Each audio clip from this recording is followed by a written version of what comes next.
ప్రతి నెల 1వ తారీఖు వస్తుంది కదా, ఇప్పుడు వస్తుంది బాగా, ఇప్పుడు బాగా వస్తుంది కదా. రైట్, చంద్రబాబు సార్కి నమస్కారం. నాకు కాదు, నలుబెరుగని సేవే అభిమతం, కష్టం ఏదైనా సమ్మతం. భరత్ అనే నేను హామీ ఇస్తున్నాను. కాదు 5 ఏళ్ల సంవత్సరాల ఇబ్బంది, అప్పుడు ఎవరు అడగలేకపోయినారు.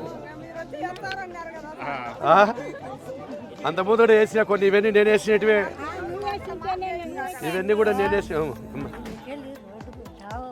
చెప్తున్నారు వాళ్ళే చెప్తున్నారు. మీకు 2 సంవత్సరాలు పూర్తి అవుతుంది, అంత లోపల ఏదైనా ఒక టెంపరీగా చూస్తా, ఎంత తొందరగా అయితే అంత తొందరగా పెడతా.